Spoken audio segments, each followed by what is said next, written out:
하나님의 말씀은 구약 성경 미가서입니다. 미가서는 제가 가지고 있는 성경은 구약 성경 1296페이지에 있습니다. 1296페이지 미가서 6장 6절부터 8절 말씀입니다. 1296페이지에 있습니다. 1296페이지 미가서 6장 6절부터 8절에 있는 말씀을 우리 한번 찾으셔서 읽어보도록 하겠습니다. 1296페이지 미가서 6장 6절부터 8절. 우리 찾으셨으면 큰 소리로 한번 아멘 해보시기 바랍니다. 찾으셨습니까? 아멘. 다 찾으셨습니까? 아멘. 네. 안 찾아놓고도 또 찾았다고 거짓말하는 사람은 없으시죠? 네. 미가서 6장 6절부터 8절 우리 다 같이 한번 큰 소리로 읽어보도록 하겠습니다. 시작. 내가 무엇을 가지고 여호와 앞에 나아가며 높으신 하나님께 경배할까? 내가 번제물 1년 된 송아지를 가지고 그 앞에 나아갈까? 여호와께서 천천의 수양이나 만만의 강수 같은 기름을 기뻐하실까? 내 허물을 위하여 내 바다들을 내 영혼의 죄를 인하여 내 몸에 열매를 드릴까? 사람아, 주께서 선한 것이 무엇임을 너에게 보이셨나니 여호와께서 내게 구하시는 것이 오직 공의를 행하며 인자를 사랑하며 겸손히 내 하나님과 함께 행하는 것이 아니냐. 아멘. 이 시간 이 자리에 하나님께 예비하기 위해서 모인 여러분 모두에게 주님의 은혜와 평강을 함께 하시길 예수님의 이름으로 축복합니다. 오늘 이 미가서를 통해서 하나님이 우리에게 원하시는 것이라는 이런 제목으로 말씀을 전하고자 합니다. 오늘은 하나님께서 우리 그리스도인들에게 원하시는 것이 무엇인가? 이 미가서를 통해서 한번 생각을 해보고자 합니다. 이 미가라고 하는 이 선지자가 활동했던 이 시대는요, 나라가 안팎으로 대단히 혼란스러운 시대였습니다. 안으로는 왕들이 자주 바뀌었어요. 그래서 요담이라고 하는 이런 왕이 먼저 다스립니다. 여러분 미가서 1장 1절을 한번 읽어볼까요? 1장 1절. 미가가 이 세 왕을 같이 걸치게 되는데 미가서 1장 1절 한번 읽어봅시다. 시작. 유다 열왕 요담과 아하스와 히스기야 시대에 모레셋 사람 미가에게 임한 여호와의 말씀 곧 사마리아와 예루살렘에 관한 묵시라 이렇게 되어 있잖아요. 그러니까 이 미가가 활동했던 이 시대에 세 분의 왕을 걸쳐요. 세 분의 왕을. 네. 그런데 이 요담이라고 하는 왕은요, 아버지가 어떤 왕이냐면 우시아 왕이었어요. 우시아 왕. 그런데 이 우시아 왕이 성경 역대하를 보면은 하나님을 잘 섬겼어요. 우시아 왕이. 그런데 우시아 왕이 하나님을 잘 섬기니까 하나님께서 그와 그의 나라를 강성케 하셔요. 그런데 강성할 때에 이렇게 되어 있어요. 우시아 왕이 강성할 때에 그가 교만하기 시작해요. 그래가지고는 제사장들이 해야 되는 이 제사를 진례하는 이 제사를 침범을 해요. 왕이. 그래가지고 이 제사장이 왕이시여 빨리 이 성전에서 나가시오 라고 하면서 제사장이 막는데도 이 제사장을 뿌리치고 이 왕이 분향을 하려고 했다가 제사장이 막 하지 말라고 소리치니까 이 왕이 자기의 권세를 가지고 제사장에게 막 욕을 했을 거 아닙니까? 그때 그 순간에 문둥병이 들어버렸어요. 그래서 이 문둥병이 들어가지고 백성들 앞에 잘 나설 수가 없는 거예요 이제. 그래서 누구를 이제 왕으로 세워두냐면 자기 아들 요담이라는 왕으로 세우게 된 거예요. 그러니까 이 요담이라고 하는 이 왕은 아버지가 순간 마음이 높아가지고 해지 못할 일을 하다가 하나님의 징계로 문둥병이 걸려서 백성들 앞에 나서지 못하는 이 사실을 너무나 잘 알고 있었어요. 그래서 요담은 이 왕으로서의 업무를 수행하면서 하나님의 그 징계를 보았기 때문에 그래도 이 하나님을 나름대로 섬기면서 산다고 살았습니다. 이 요담. 그런데 이제 요담이 죽고 그의 아들 히스기야 아버지라고 하는 아하스라는 사람이 정권을 딱 잡아요. 근데 이 아하스라는 사람이 정권을 딱 잡으니까 완전히 그 나라를 뒤집어 놔요. 흔히 말이죠, 한 번도 경험하지 못한 나라를 만들겠다, 이렇게 해가지고 그 나라를 말이죠, 그냥 완전히 우상 숭배하는 나라로 확 바꿔버려요. 그러자 이때 백성들이 하나님을 많이 멀리하게 우상 숭배에 빠지게 됩니다. 그러다가 그 아하스가 죽고 이제 그의 아들 히스기야가 다시 왕이 되었을 때 이 나라를 바로잡아보려고 무진히 애를 썼어요. 그러다가 이제 히스기야가 죽으니까 그의 아들 므낫세가 나타나더니 유다 역대 왕 중에 많은 왕이 있었는데 그 역대 왕 중에 최고로 악한 왕이 등장해가지고 이 미가와 같이 활동했던 선지자였던 이사야를 톱으로 썰어주게 해요. 그것 때문에 하나님이 분노해가지고 유다 나라는 망하게 됩니다. 여러분 이렇게 생각해 보세요. 미가 선지자가 활동했던 그 시대에 이처럼 왕들이 정권이 자주 바뀌는 그 시대에 살았으니 얼마나 혼란한 시대에 살았겠어요. 또한 나라 밖으로는 아수르라고 하는 강대한 나라가 등장하더니 북이스라엘 전쟁으로 무너뜨려 버려요. 그래서 이제는 북이스라엘을 무너뜨리고 나서 호시탐탐 남쪽 유다까지 삼키려고 이렇게 위협을 하고 있는 이런 상황이었어요. 뿐만 아니라 그 아수르뿐만 아니라 다른 신흥 바벨론이 막강한 나라로 새롭게 등장하는 그런 시기였습니다.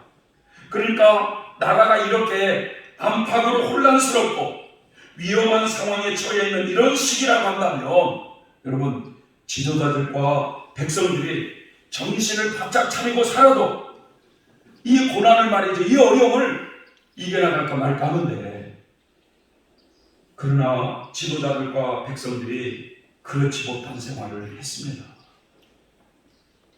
이 미가라는 선지자가 활동했던 시대가 바로 그런 시대였어요. 이 미가는요 이사야 선지자와 동시대에 그 남유다에서 활동했던 그런 선지자입니다. 그런데 이 이사야 선지자는 주로 궁중에서 생활하면서 사역을 감당했어요. 그런데 미가라고 하는 사람은 반대로 가드, 모레셋 사람이라고 이렇게 말씀하시면서 시골의 아주 가난한 사람들 속에서 군중들을 대변하면서 하나님의 선지자 활동을 했던 사람이 미가였어요. 여러분, 저 도심지에서 목회하는 것이 좋아요? 아주 시골 변두리에서 목회하는 게 좋아요? 네? 다 이제 장단점이 있어요. 이사야 선지자는 지금으로 말하면 저 압구정동 도심지에서 선지자 활동을 했지만 나중에 므낫세에게 톱으로 썰어주게 해요. 그 므낫세라고 하는 히스기야의 아들이 얼마나 악한 왕이었으면 하나님의 사람 선지자를 톱으로 썰어 죽이냐고요.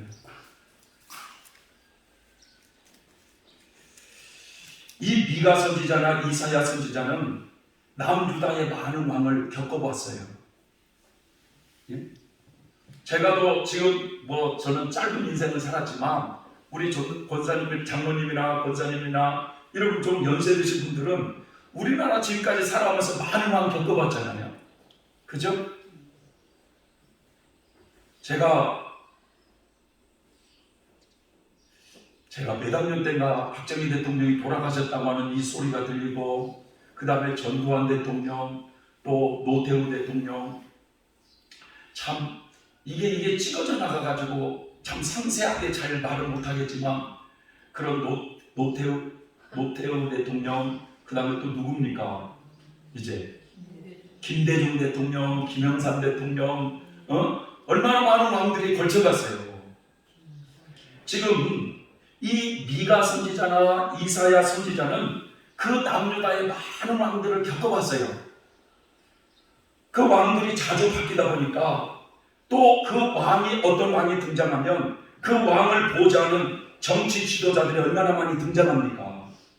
나름대로 많이 배웠다는 사람들, 똑똑한 사람들, 정책을 잘 수행할 것이라고 하는 이런 사람들을 많이 수없이 등장하는 모습을 봤을 거 아니겠습니까? 하지만 이 아담 이후에 타락한 이 죄의 본성을 가지고 태어난 인간인지라 사람들을 기대했다가 그 왕을 기대했다가 오히려 실망만 크게 하는 그런 모습을 보면서 이스라엘의 참된 지도자를 갈망하게 됐어요. 많은 왕들을 지켜보면서 이런 왕들을 오히려 백성들에게 고통만 안겨주고 이런 왕들이 아닌 정말 백성들을 바르게 이끌고 나라의 평화를 가져올 이스라엘의 참된 지도자, 참된 목자를 갈망하게 되었던 것입니다. 그래서 이 미가서나 이사야서를 보게 되면 그 이스라엘을 인도할 참된 지도자가 먼저 어디서 태어날 것인가를 예언하게 되고 그가 와서 이 땅에 메시아의 왕국을 이루게 되면은 바로 전쟁이 없는 나라, 고통이 없는 나라를 건설해 주시겠다고 이런 메시지를 말씀하고 있는데 미가서 5장 2절을 보면 그 메시아가 이스라엘의 참된 지도자가 어디서 태어날 것을 예언하셔요. 다시 말하면 예수 그리스도가 어디서 태어날 것을 예언하신다 이거예요. 미가서 5장 2절을 보면 이런 말씀이 있습니다. 너 베들레헴 에브라다야, 너는 유다 족속들 가운데서 가장 작은 마음이지만 너에게서 이스라엘을 다스릴 지도자가 나올 것이다. 그분은 아주 옛날 때부터 있었던 분이시다 이거예요. 이스라엘을 다스릴 참된 지도자, 즉 메시아가 베들레헴 에브라다라고 하는 곳에 이 작은 마을에서 탄생할 것이라고 이 미가는 예언을 해요. 그래서 그분이 이제 오셔서 이 땅에 전쟁이 없는 나라, 모든 칼이나 창이 농기계로 변하는 나라, 서로 싸움이 없는 나라, 이 메시아 왕국을 만들 것이라는 말씀을 하고 계십니다. 그래서 어떤 선지서를 보더라도 여러분 이 미가서와 이사야 선지자를 같이 읽어보면 메시아의 탄생과 메시아의 사역과 그 다음에 메시아의 왕국에 대한 내용들이 이사야서에 많이 나오는 이유가 거기 있어요. 그래서 우리가 이 미가서를 이해하려면 여러분 이사야서와 함께 이해를 해야 돼요. 왜냐? 동시대의 활동을 같이 했지만 저 이사야는 궁중을 중심으로 예언을 했다고 한다면 미가는 저 시골 마을에서 가난한 민중들 속에서 말씀을 예언한 선지자이기 때문에 그렇습니다. 여러분 그래서 일례로 말이죠. 일례로 그 미가나 이사야 선지자가 활동했던 그 시대에 그 당시 때의 그 하나님의 이스라엘 백성이라고 하는 그 백성들이 어떤 영적인 상태였는가 이사야서 1장을 딱 읽어보면 그런 얘기를 하는 거예요. 소는 제 주인을 알건만. 그죠? 네? 때마다 밥을 주는 소는 짐승도 자기 주인의 은혜를 알건만 너희는 나를 잊어버렸다는 거예요. 그게 그 당시 때의 그 상황이라는 거예요. 그 이스라엘 백성들이 미가나 또 그 이사야 선지자가 활동했던 그 시대에 하나님을 잊어버리고 살고 있었구나.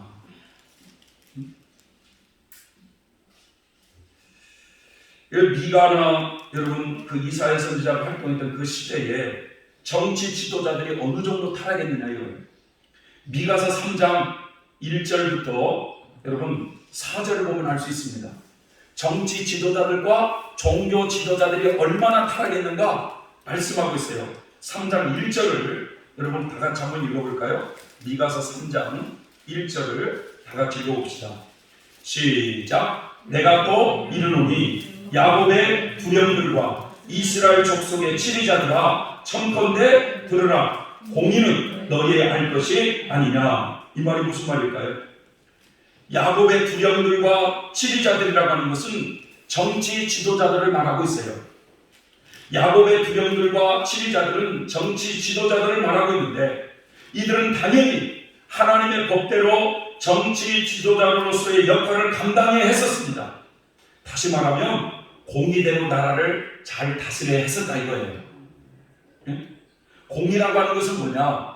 옳고 그른 것, 선과 악을 분명하게 구별하는 것을 말합니다. 그냥 마땅히 정치 지도자라고 한다면 자신들이 먼저 법을 준수하면서 나라를 정의롭게 다스려야 했는데 그들은 공의를 헌치짝처럼 버렸다는 거예요. 지도자들이. 2절을 한번 읽어볼까요? 2절을 뭐라고 말씀하냐면 그 정치 지도자들이 너희가 시작. 너희가 선을 미워하고 악을 좋아하여 내 백성의 가죽을 벗기고 그 뼈에서 살을 뜯어 그들의 살을 먹으며 그 가죽을 벗기며 그 뼈를 꺾어 다지기를 남비와 속 가운데 담을 고기처럼 하는도다.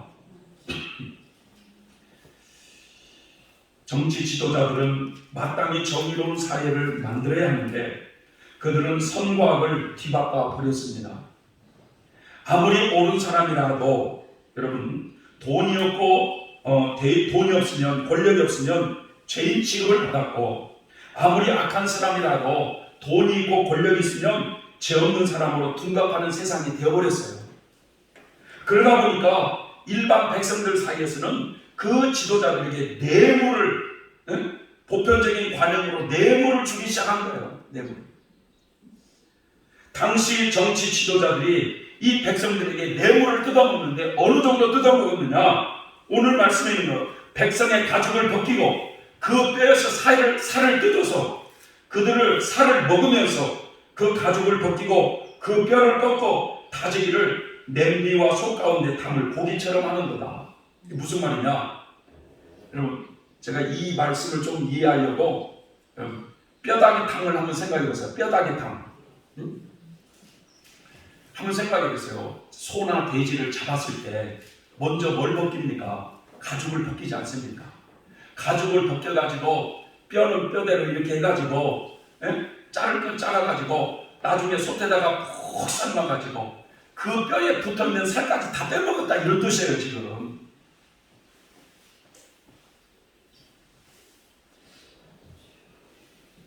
그래서 이사야서 1장 23절에는 뭐라고 표현하고 있냐면 너희 지도자들은 반역자들이요 도둑의 친구로다. 모두들 뇌물을 좋아하고 선물 받기를 좋아하는구나 라고 이렇게 표현을 했어요. 그러니까 여러분 지금 예를 들어서 한 나라의 정치 지도자들, 고위급 정치 지도자들이 뇌물 받기를 좋아하고 선물 받기를 좋아하면서 어떻게 해서라도 백성들을 뜯어먹으려고 하는 이런 마음으로 산다면 그 나라가 어떻게 되겠어요 여러분? 얼마나 무서운 사회입니까? 정치 지도자들이 법을 먼저 지키기보다는 권력을 앞세워서 백성들의 것을 착취하더라는 거예요. 여러분 우리나라도 최근에 비근한 예로 모 여성 국회의원이라는 사람이 그 위안부 할머니들을 돌보준다는 이런 명목하에 여러분 빼먹을 걸 다 빼먹고 정작 그 위안부 할머니들에게 돌아가는 것은 극히 일부였다고 그게 보도되고 있지 않습니까? 법을 악용해가지고 법을 이용해가지고 법을 아는 사람이니까 다 받을 걸 다 받아내요. 그런데 문제는 정작 위안부 할머니에게 돌아가는 것이 아니라 다 착취하더라는 거예요.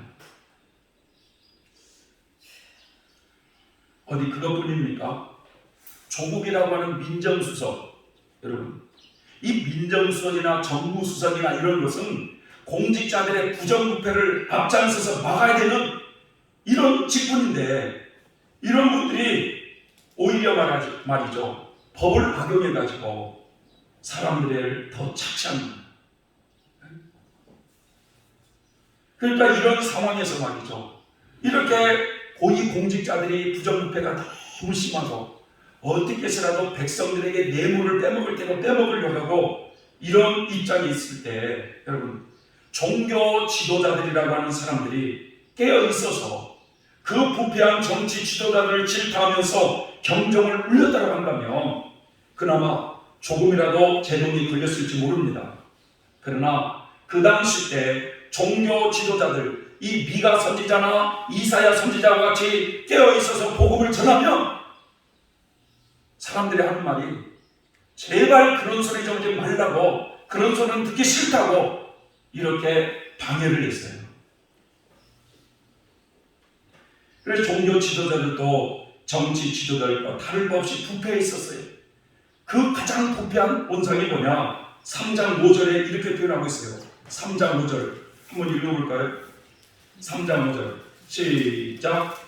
내 백성을 유혹하는 선지자는 이에 물면 평강을 외치나 그 입에 무엇을 채워주지 아니하는 자에게는 전쟁을 준비하는도다. 이런 선지자에 대하여 여호와께서 가라사대 그러므로 너희가 밤을 만나리니 이상을 보지 못할 것이요 흑암을 만나리니 점치지 못하리라 하셨나니. 이게 무슨 말일까요? 이 말씀이 소위 하나님의 종들이라고 하는 사람들에게 백성들이 말이죠 돈봉투를 들고 와갖고 입에 물려주면 당신은 잘 될 겁니다. 평강의 복음을 외친다는 거예요. 당신은 30배, 60배, 100배의 하나님의 축복을 받을 것입니다. 이렇게 말을 하지만 정작 입에 물려주는 것이 없으면 전쟁이 임할 것이다, 저주가 임할 것이다, 이런 말을 하더라는 거예요. 그러니까 이렇게 정치 지도자들이나 종교 지도자들이 하나같이 타락해 가고 있던 이런 상황에 무슨 나라가 정의로웠겠습니까, 여러분? 네? 사회가 아무리 부패라고 썩었다 해도 종교 지도자들이라도 깨어있다고 한다면 그래도 그 사회는 소생할 가망성이 있는 거예요. 희망이 있는 거예요. 하지만 종교 지도자들까지도 타락해 가고 있다면 그 사회는 이미 하나님의 심판으로 기울어가고 있는 것입니다. 아니 지도자들이 바르게 살지 않는데 백성들이 법을 지켜가면서 바르게 살겠습니까? 가정의 부모들이 바르게 살지 못하는데 어떻게 자식들이 바르게 살기를 원하겠어요? 부모가 성경을 읽지 않는데 어떻게 자식이 성경을 읽으라고 말을 할 수 있겠느냐 이거예요. 윗물이 맑아야 아랫물이 맑다라고 하는 것처럼 소위 지도자들이 타락하여 부패하게 사는데 백성들은 어떻게 되겠느냐. 백성들은 그 백성들마저 서로 믿지 못하고 불신한 세상이 되었다고 말씀하는데 그 단적인 예로 미가서 7장 5절 6절을 한번 보세요. 뭐라고 말씀하고 있는지. 백성들 사이에서 미가서 7장 5절부터 6절 말씀을 한번 읽어보겠습니다. 거기에 뭐라고 말씀하고 있는지 시작. 너희는 이웃을 믿지 말며 친구를 의지하지 말며 너의 품에 누운 여인에게라도 너의 입의 문을 지킬지어다. 아들이 아비를 멸시하며 딸이 어미를 대적하며 며느리가 시어머니를 대적하리니 사람의 원수가 자기 집안 사람이로다. 백성들 사이에서도 정치 지도자들과 종교 지도자는 물론이거니와 이제는 이웃 간에 또 친구 간에 심지어는 자기 아내까지도 믿지 못하는 그런 불신의 세상이 팽배하게 되었다 이거예요. 세상에서 가장 가까운 사이라고 할 수 있는 이 부부마저도 서로 신뢰를 못하는 거예요. 신뢰를. 아들이 아버지를 멸시하는 세상이에요. 아버지를 멸시하는 세상. 아버지를 무시하는 세상이에요. 딸이 어머니에게 대드는 세상이에요. 며느리가 시어머니를 대적하는 세상이 되어가고 있으니 이런 나라에 무슨 소망이 있겠어요. 그래서 결국 유대 나라는 여러분 오래가지 못해서 바벨론이라고 하는 그런 나라에 멸망을 당하고 맙니다. 저는 우리가 살고 있는 이 사회가 이 미가 선지자가 활동했던 그런 시대처럼 타락해가고 있다고는 생각하고 싶지는 않지만 그러나 현 나라의 모습을 보면 너무나 비슷한 모습이라고 생각하지 않을 수 없어요. 이 사회 정치 지도자들이 법을 잘 지키면서 정의로운 나라를 만들어가고 있다고 믿는 백성이 얼마나 있을까요, 여러분? 현 정부가 지금 정치 아주 잘하고 있다고 말하는 백성들이 얼마나 될까요?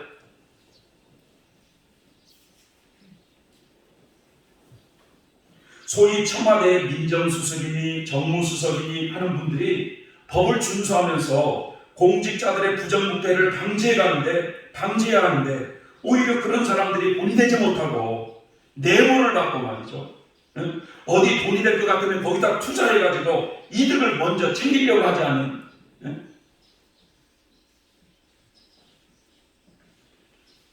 종교 지도자들도 어떻습니까? 성직자들조차도 바른 신앙관을 가지고 살아가는 사람들이 많지 않다는 겁니다. 적어도 성직자라고 하면은요, 하나님의 말씀 안에 굳게 서서 하나님 중심적인 사고를 하고 하나님의 뜻 가운데 살려고 노력하면서 그렇게 살아야 되는데 그러지를 못하는 겁니다. 그래서 이 기독교 안에서도 하나님의 법을 희석시켜가지고 인본주의, 이성을 앞세워가지고 인본주의를 앞세워가지고 동성애자들을 감싸고 말이죠. 두둔하는 그런 시점에 와 있어요, 지금 세상에.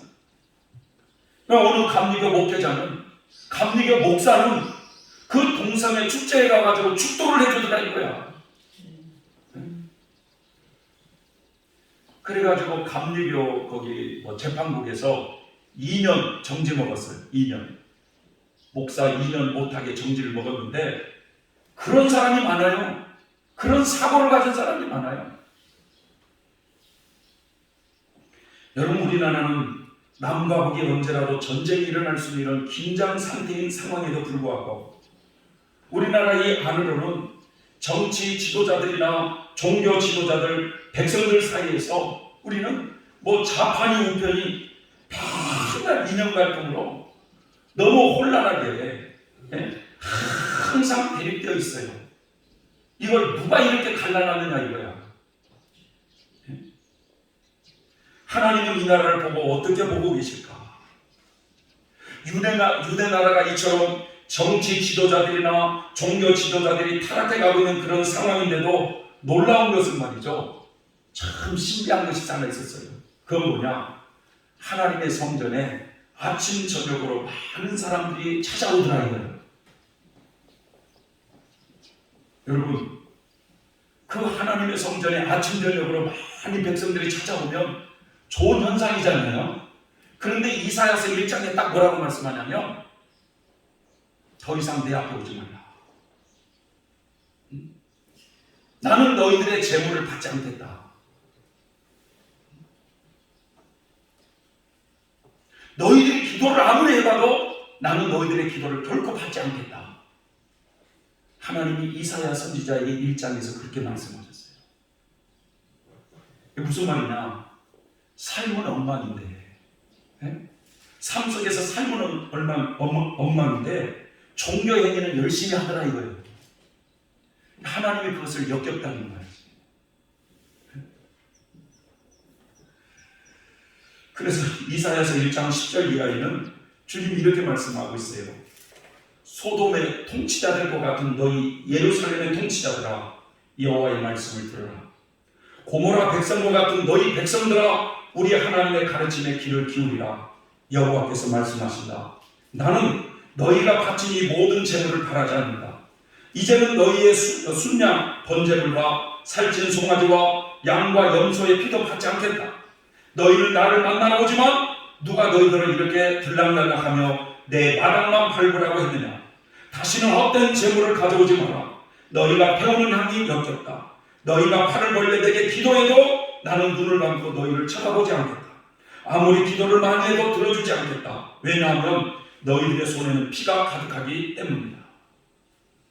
유대 사회에 만연해 있는 이러한 모습 속에서 미가는 스스로에게 오늘 우리가 읽었던 본문의 말씀에 이렇게 질문을 해보는 겁니다. 내가 무엇을 가지고 여호와 앞에 나아가며 높으신 하나님께 경배할까? 번제물 1년 된 숫송아지를 가지고 그 앞에 나아갈까? 아니면 여호와께서 천천의 수양이나 만만의 강수 같은 기름을 기뻐하실까? 아니면 내 허물을 위하여 내 맏아들을 번제물로 드리면 될까? 내 영혼의 죄를 인하여 내 몸의 열매를 드릴까? 사람들이 제사에 대해서 보이는 그러한 열심이 과연 하나님께서 원하시고 기뻐하시는 것인가를 생각해 보게 되었습니다. 그는 먼저 스스로에게 이런 질문을 던져보았어요. 내가 1년 된 숫송아지를 가지고 나가면 하나님이 기뻐하실까? 아니, 수를 좀 더 늘려가지고 100만 마리의 순양을 드린다면 하나님이 기뻐받으실까? 그 기름이 강을 이룰 만큼의 많은 제물을 드리면 좋아하실까? 미가는 한 걸음 더 나아가서 내가 맏아들을 제물로 드린다면 하나님이 좋아하실까? 미가는 1년 된 숫송아지 한 마리에서 시작해서 100만 마리의 수양으로 더 나아가서 맏아들의 제물로 드리는 제사에 이르기까지 사람들의 종교적인 그 열심이 하나 짚어보면서 하나님께서 과연 이런 제물을 기뻐하실까? 이런 질문을 자기가 던진 거예요, 자기에게. 그러면서 그가 내린 결론은 이것입니다. 하나님은 결코 그러한 제물을 기뻐하지 않더라는 거예요. 그러면서 하나님께서 무엇을 요구하시는지를 오늘 말씀하고 있어요. 그 8절에 사람아 주께서 선한 것이 무엇임을 너에게 보이셨나니 라고 말씀하시면서 그 8절에 여호와께서 너에게 구하시는 것은 오직 공의를 행하며 인자를 사랑하며 겸손히 너희 하나님과 동행하는 것이 아니냐라고 말씀하세요. 하나님께서 당시 이스라엘 백성들에게 요구하셨던 것은 세 가지였습니다. 공의를 행하는 것과 인자를 사랑하는 것과 겸손히 하나님과 동행하는 것, 이 세 가지였습니다. 이것을 미가서 6장 9절에는 완전한 지혜라고 요약하고 있어요. 완전한 지혜. 여러분, 첫째로 오늘 하나님께서 우리에게 요구하시는 것이 뭐냐? 공의를 행하는 것을 요구하고 있다는 거예요. 공의를 행하는 것. 여러분, 공의가 뭡니까? 하나님의 속성 중에 하나죠. 하나님은 공의로우신 분이시잖아요. 이 공의라는 말을 정의롭다라고 표현해도 돼요. 정의롭다. 하나님은 정의로우신 분이셔요. 공의로우신 분이기 때문에 행한 대로 갚아주시는 분이셔요. 선을 행한 자에게는 선으로 갚아주시고 악을 행하는 자에게는 거기에 따른 벌을 주시는 분이 하나님이십니다. 그것이 하나님의 공의예요. 여러분, 우리가 그래서 세상의 불의를 보면서 그냥 모른 채 침묵하는 것은 그건 우리는 죄예요, 죄. 세상은 어느 한 사람의 권력자에 의해서 공의가 실현되지 않을 수 있습니다. 정치 지도자들의 부패로 인해서 법이 무너지고 돈이 있고 권력 있는 사람들이 이익을 보는 세상이 되어갈 수 있어요.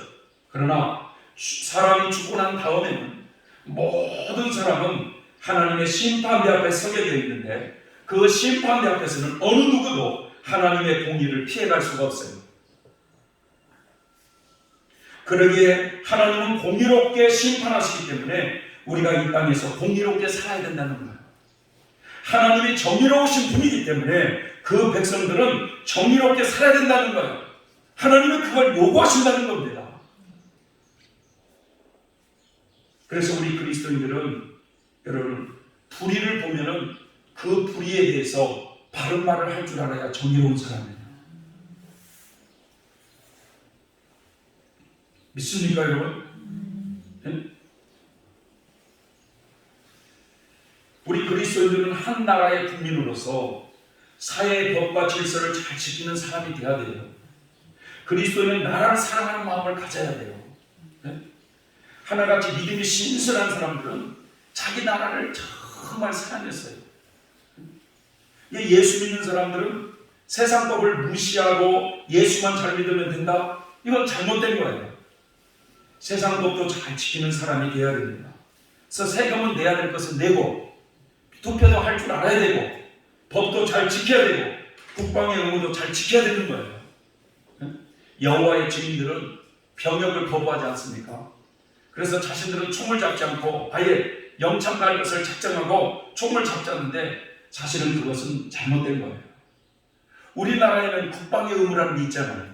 그걸 지킬 줄 알아야 된다는 거예요. 그러니까 하나님의 뜻에 어긋나지 않는 한도 내에서 우리는 세상 것부터 잘 지키는 사람들이 되어야 됩니다. 자, 미가 선지자 당시에 법과 질서가 무너져가고 있는 사회에서 돈이면 다 통하여 뇌물이 오고 가는 그런 시대에 하나님이 하나님의 백성들에게 요구하신 것은 정의롭게 살라는 거예요. 정직하게 살라는 거예요. 정직하게.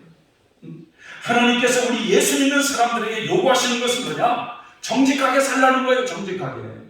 왜냐? 하나님은 정직하신 분이시기 때문에. 그래서 하나님은 남을 속이는 것, 남의 것을 착취하여 이렇게 이 불이익을 챙기는 것, 이걸 용서하지 않아요. 어느 목사님께서 교회를 섬기시다가 이제 은퇴할 때가 다가와가지고 은퇴를 준비하기 위해서 하나님께 그렇게 기도를 했다는 거예요. 하나님, 저는 시골 어디에도 좋으니 10만 원 미만의 땅이 나오면 하나님이 예비하신 땅인 줄 알고 그걸 구해서 그렇게 노년에 그렇게 살고 싶습니다. 라고 이렇게 말을 하면서 아마 주변 사람에게 좀 그런 땅이 전국에 어디 있는지 좀 알아봐달라고 그렇게 부탁을 했나 봐요. 그래서 어느 날 그런 땅이 나왔다고 하길래 이제 그 목사님이 계약을 하려고 딱 하니까 분명히 10만 원 안짝으로 나온 땅인데 서울 사람이 시골 땅을 산다고 하니까 값을 2배로 부르더라는 거예요. 이게 정의로웁니까 여러분? 그게 바로 불이라는 거예요. 불이.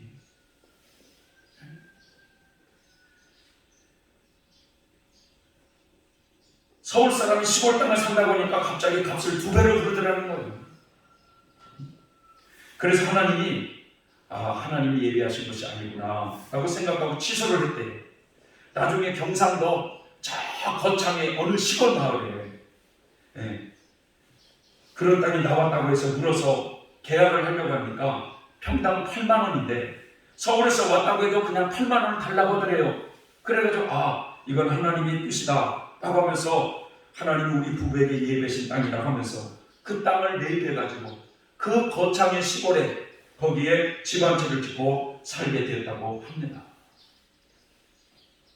여러분, 하나님은 남을 속에 이득을 취하는 것, 여러분, 배보다 말이죠. 배보다 배꼽이 크다고, 여러분, 그게 금방 헛된 대로 나가게 되어 있어요. 그래서 우리 그리스도인들에게 하나님이 요구하시는 것은 뭐냐? 정직하게 살라는 거예요. 정직하게. 또 불의에 대해서는 말을 할 줄 아는 정의롭게 살라는 거예요. 그래서 우리 신앙인들은 좀 용감함이 있어야 돼요. 담대함. 아셨습니까, 여러분? 네? 옛날에 우리 김 목사님이 이 얘기를 이렇게 해주시는데 중국에서 그런 있었다는 얘기를 오늘 목사님이 설교 중에 예화를 들더래요. 중국에서 어느 버스가 이렇게 이제 가는데 아마 이 불량배들이 탔대요. 그 버스에. 하는데 어느 여자를 흉간을 하더라는 거예요. 거기서 버스 안에서. 그런데 다 사람들이 보고만 있더라는 거예요. 말리지 않고. 근데 어떤 한 사람이 그러지 말라고 막 말리니까 그 꽝패들이 말이죠. 그 남자랑 막 두드려 팼나 봐요. 해가지고 세상에 이제 버스가 이제 이렇게 어디를 가는데 갑자기 말이죠. 그 말렸던 남자 있잖아요. 그 남자를 그 여자가 강제로 짐을 밖으로 던지면서 당신 당장 내리라고 하면서 그 사람을 이제 내려놓게 하고 버스를 이렇게 쭉 가다가 아마 버스 기사가 여자였대요. 버스 기사가.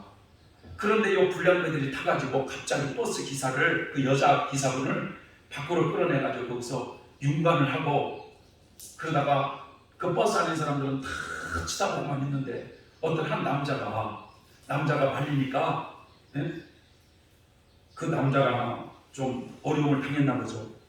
그 버스 기사가 그 여자분이 아무 일 없었다는 거지 옷을 추스리고 운전하다가 갑자기 중간에 서가지고 자기를 말렸던, 그러지 말라고 말했던 그 남자 한 사람은 가방을 밖으로 던져버려 당장 당신 내리라고 막 하면서 내려놓고 그 버스가 달려가다가 아마 그 낭떠러지 같은 데 이렇게 지나가는 때가 있었나 봐요. 그때 오히려 그냥 그 여자 기사분이 낭떠러지로 해서 그 강간했던 그 사람들이랑 버스 안에 있는 사람들을 다 죽게 해버렸다. 그냥 말렸던 그 사람을 살리려고 내리라고 했던 거예요.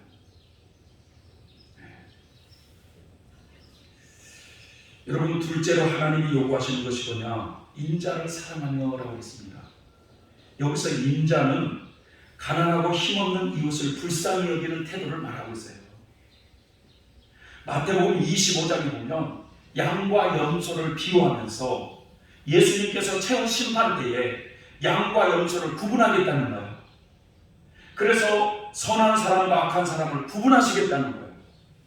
그래서 이 선을 행한 사람들에게 하시는 말씀이 내 아버지께 복받을 자들이여 나와 창세로부터 너희를 위해서 예비된 그 나라를 상속하라 라고 하시면서 너희는 여기 내 형제들의 지극히 작은 자 하나에게 한 것이 곧 내게 한 것이라고 하면서 내 아버지께 복받을 자들이라고 하면서 바로 이런 가난하고 힘없는 자들을 불쌍히 여겼기 때문에 너희가 하나님의 나라를 상속하라고 말씀하신 내용이 나옵니다.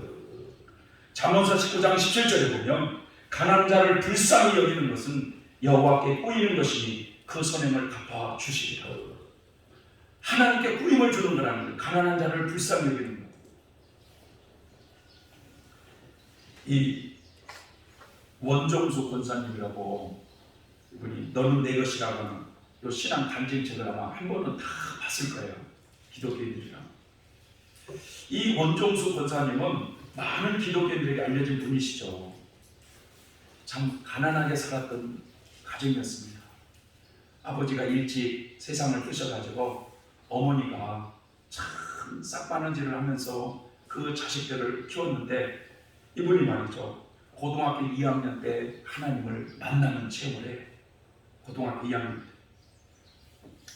근데 이분이 공부를 말이죠. 350등을 했던 그런 사람이 하나님이 이제 지혜를 주셔가지고 이분이 전교 수석으로 대전고등학교 수석으로 졸업을 해요. 수석으로 이제 졸업해서 서울대 의대를 수석으로 또 들어가요. 수석으로. 그러면서 이분이 그런 내용이 있어요. 참 고등학교 때 가장 어렵게 살고 막 힘들었을 때 어느 날 어머니가 웬 거지 할아버지를 집으로 데려온 거야. 그래가지고 옛날에 그랬잖아요. 물을 떼도 아랫목은 따뜻했지만 위쪽에는 물을 놔도 겨울에 추운 겨울에 그릇에다 오면은 얼어요, 안 얼어요? 얼잖아요. 걸레도 꽁꽁 얼어버리잖아요. 그런데 그 거지 할아버지를 데리고 와가지고 아랫목에 탁 하고 자기는 그 위에 윗목에 책상에서 덜덜 떨면서 그렇게 공부를 했는데 엄마가 그러더라고요. 종수야, 할아버지 시켜드리라. 자기는 그걸 너무 못마땅하게 생각했다는 거야. 왜냐? 우리도 지금 너무 힘들고 어려운데 왜 저런 사람을 데리고 와가지고 힘들게 하는 거야.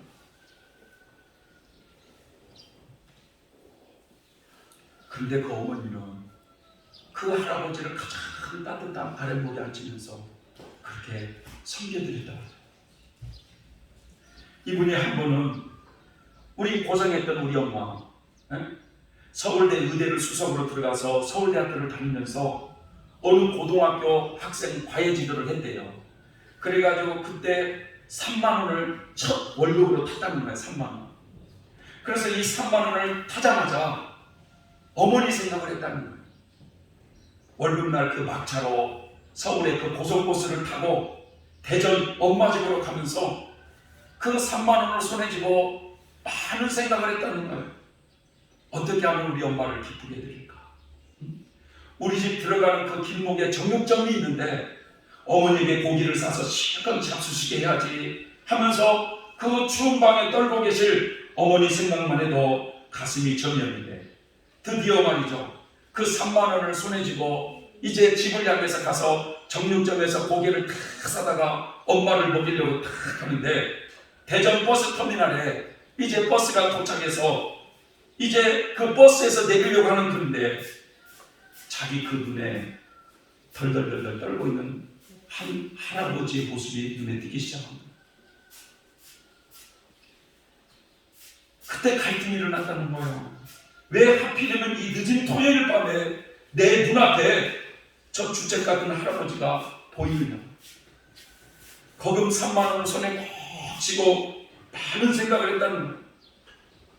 이제 버스는 정지하고 사람들은 뒤에서 막 밀고 내리는데 할아버지를 피하려고 하지만 계속 이 할아버지는 갈 생각도 않고 자기만을 뚫어지게 쳐다보고 있더라는 거예요. 이 할아버지가 그 추운 겨울에 산이 훤히 들여다보이는 그 얇은 옷을 입고 덜덜덜덜 떨고 있는 그 모습. 그만 이 원정수 이분이 그 3만 원을 손에 꼭 쥐고 있던 그 3만 원을 할아버지에게 주었어요. 할아버지, 맛있는 거 사다 주시고 바지도 사 입으세요. 그 할아버지에게 미련 없이 3만 원을 주고 집으로 돌아오는 발걸음은 마치 허공을 밟는 듯 했다고 그랬어요. 정육점을 지나갈 때는 가슴이 저 미어졌다고 그래요. 공연히 내가 돈을 다 주었구나. 조금 남겨서 어머니에게 고기 한 번이라도 사드릴까. 후회됐다는 거예요. 별 생각을 다 하는 동안에 집안에 도착해서 어머니라고 부르니까 이 어머니가 말이죠. 아니 종수야 웬일이냐 연락도 없이. 어머니는 속도 모르고 반가워하시더라는 거예요. 눈물이 앞을 가린다고 합니다. 다음날 어머니와 같이 새벽기도에 갔다가 일찍 서울로 다시 돌아왔다고 해요. 그러면서 하나님께 그렇게 고백했다고 그래요. 하나님, 때가 되면 돈도 주시겠죠. 저에게 지혜를 주신 것처럼 때가 되면 돈도 주시겠죠. 이분이 이제 서울 의대를 졸업하고 미국으로 일찍 건너가서 거기서 개인 병원을 차렸는데 어느 날 흑인 환자가 왔다는 거예요. 병원에. 그래서 정성껏 그 사람을 치료해 주었더니 그 사람이 이렇게 말을 하더랍니다. 지금 제 차 안에 제가 존경하는 흑인 목사님 한 분이 계시는데 그분을 칭찬을 해줄 수 있겠습니까? 하고 물었다는.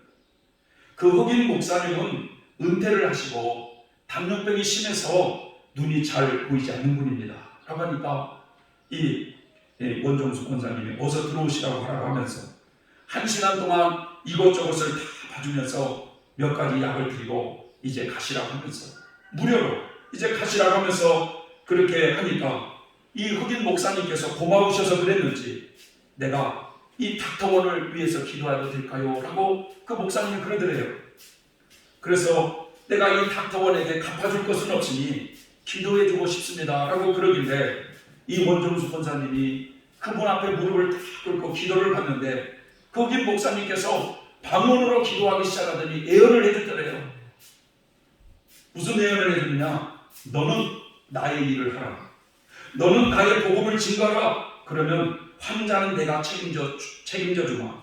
너에게 많은 환자가 찾아올 테니 너는 그 환자들에게 복음을 증거하라. 이런 예언을 할 때 무릎 꿇고 이 기도를 받은 이 원종수 권사님이 하나님 앞에 그렇게 고백했다고 해요. 하나님 옳습니다. 아멘, 아멘 하면서 눈물을 흘리면서 그 기도를 받았다고 그래요. 그 뒤로부터 하나님께서 이 암 환자들을 수많은 사람을 보내주기 시작하는데 그 암 환자들에게 정성껏 진찰해 주면서 복음을 전했다고 해요. 그래서 이 소식이 우리 한국의 여의도 순복음교회에 알려져 가지고 이 미국에서 암 환자들을 위해서 살피고 있는 그분 이 원종수 권사님을 여의도 순복음교회에 알려가지고 거기서 간증 집회를 하기 시작하면서 이분이 세상에 알려지기 시작하게 된 거예요. 하나님은 이런 사람에게 축복하지 않겠습니까? 하나님께서 우리에게 요구하시는 것은 남을 불쌍히 여기는 마음을 가지라는 거예요. 점점 사회가 이기적인 사회로 변화가고 있는 이런 시대에 살고 있지만 하나님은 다 행한 대로 갚아주십니다. 냉수 한 그릇 대접하는 것도 기억하신다고 하시는 하나님, 우리는 기회가 되는 대로 선을 행하며 살아야 될 줄 믿습니다. 여러분, 먼저 성도들 간에 잘하세요. 하나님은 먼저 성도들에게 잘하라고 말씀하고 있어요. 하나님이 축복하십니다. 선을 행할 때 남이 알아주지 않는다고 낙심하지 말라고 그랬어요. 하나님이 다 알고 계신다는 거예요. 마지막 세 번째로는 겸손히 하나님과 동행하는 것을 요구하신다고 했습니다.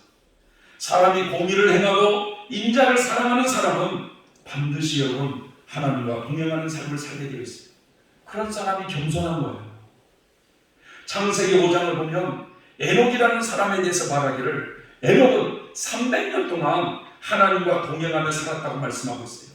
하나님과 300년 동안 동행하니까 하나님이 에녹을 얼마나 사랑하셨으면 죽음을 맛보지 않고 에녹을 하나님께서 천국으로 데려가셨을까? 하나님과 동행하는 사람은 악을 멀리하게 되어 있습니다. 하나님과 동행하는 사람이 어떻게 남을 속일 수가 있겠습니까, 여러분? 하나님과 동행하는 사람이 어떻게 양심을 얻게 하는 뇌물을 주고받을 수가 있겠어요? 하나님과 동행하는 사람이 어떻게 불쌍한 사람을 외면할 수 있겠어요? 사랑하는 성도 여러분, 노아가 살고 있던 시대를 기억하십니까? 땅 위에 살고 있는 사람들이 다 하나같이 악했다는 거예요.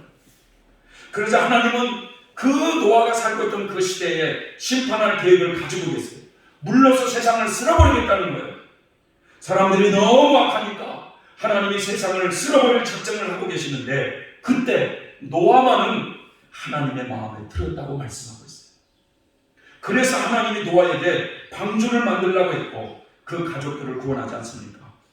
근데 주님께서 중요한 말씀을 하세요. 인자가 올 때도 노아의 때와 같을 것이다. 이처럼 예수님의 재림하실 때에도 사람들이 노아의 때와 같이 악할 것이다. 여러분, 세상은 점점 악으로 치닫고 시대에 우리는 살고 있습니다. 제가 유튜브에서 말이죠. 유튜브에서 제가 뭐 심심해서 본 게 아니라 그 무당들, 아주 신통한 무당들이 이렇게 사람들이 절망에 빠져서 찾아오는 이런 사람들을 어떻게 하는가 봤더니 그런 내용을 한번 봤어요. 그걸 유심히 봤는데, 어느 무당은 어느 아줌마가 이제 점을 치고 왔을 거 아니에요? 왜 인생을 그렇게 사냐? 다 이 얘기를 하는 거예요.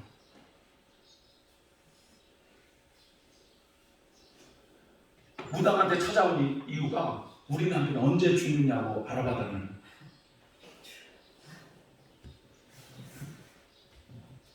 우리 남편 언제 죽느냐고.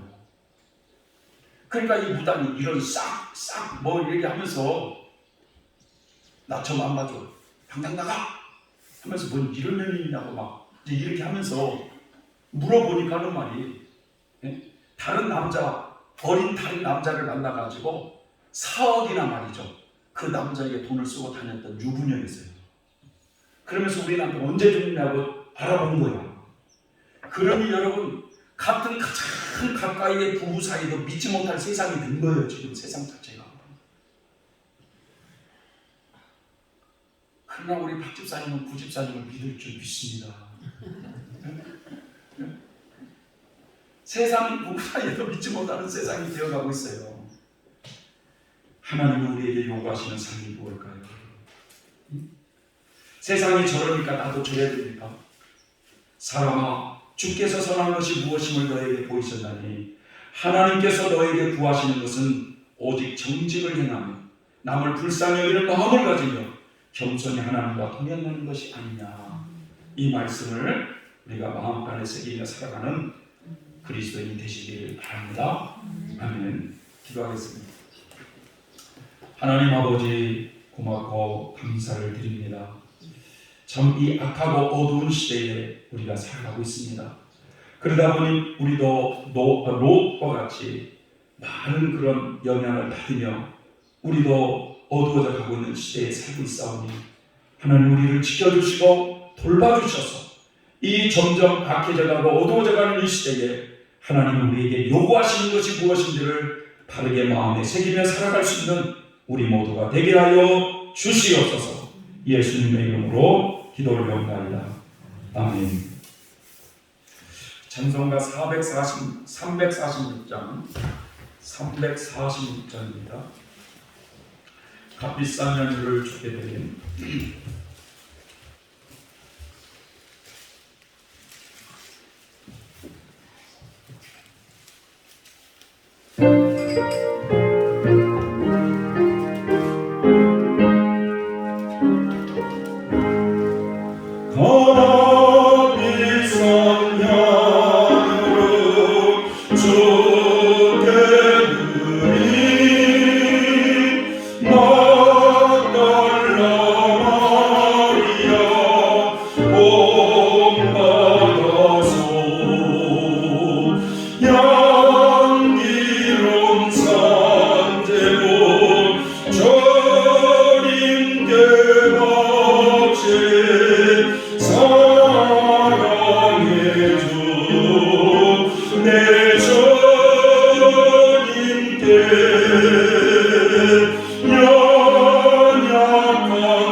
고마우신 하나님 아버지, 은혜와 사랑에 감사합니다.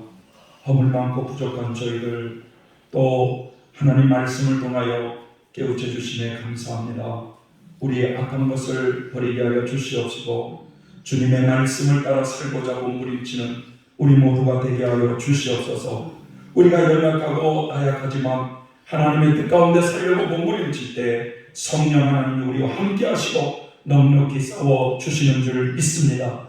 하나님 도와 주시옵소서. 오늘도 이렇게 주님 전에 나와 하나님께 예배하며 귀한 예물을 선별하여 올려드린 손길들의 그 마음의 소원이 하나님 앞에 올려지게 하여 주시고, 하나님께서 귀한 상급으로 갚아주시되 이 땅에서 물질로도 연망하지 않도록 주님의 돕는 은혜가 임하게 하여 주시옵소서. 성도들의 가정들을 지켜주셔서 영적으로 병든 가정 없게 하여 주시옵시고, 경제적으로나 또 여러가지 질병으로나 힘들어하고 아파하는 가정들의 그 마음의 소원이 주님 앞에 상달되게 하여 주시옵소서. 성도들의 기업도 하나님이 보살펴 주시고 지켜주시기를 원하옵고 예수님의 이름으로 기도 올려옵나이다. 아멘. 예, 감사합니다. 코로나가 좀 1단계로 좀 많이 악화됐다고 그러죠. 그래도 좀 이렇게 병원이나 요양은 그런 데서 이렇게 좀 많이 또 발생하고 있다고 그래요. 어쨌든 우리가 조심할 것은 또 조심해야 되겠고, 또 어쨌든 또 코로나보다도 사실 더 무서운 것은 내가 영적으로 병든 거예요. 그렇습니까? 네? 네, 그래서 우리가 육신의 병만 너무 그럴 게 아니라 내 영혼이 병들어가고 있는가, 이것도 좀 생각을 하고 살아야 돼요, 인생. 어쨌든 주님을 안에서 강건해지길 바랍니다. 예, 우리 다 같이 일어나셔서 성령 3장 찬양 드리고 주로서 예배를 마치겠습니다.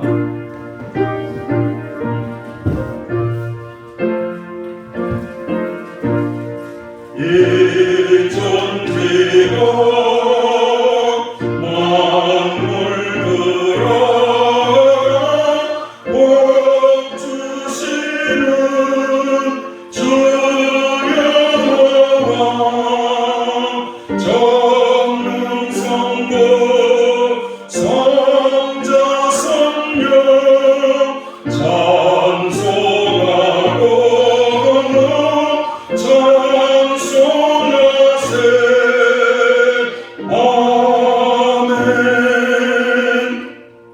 이제는 우리 주 예수 그리스도의 십자가의 대속의 은혜와 우리를 사랑하시기까지 참 사랑하시되 죽기까지 사랑하시는 하나님 아버지의 마음껏 가신 사랑하심과 성령님의 교통감화 내주하시는 은총의 역사가 이 시간 우리 하나님 앞에 머리 숙인 당신의 번석들 머리머리 위에와 또 하나님의 말씀을 마음판에 새기며 주님 뜻 안에 살고자 결단하는 신령과 가정과 생업도전 위에 또한 성도들의 기업 위에 이제로부터 영원토록 함께 하시기를 간절히 축원하옵나이다.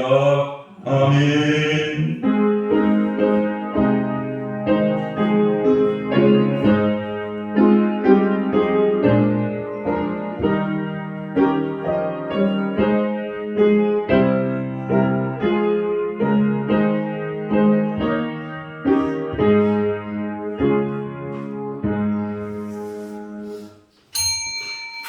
감사합니다. 수고하셨습니다.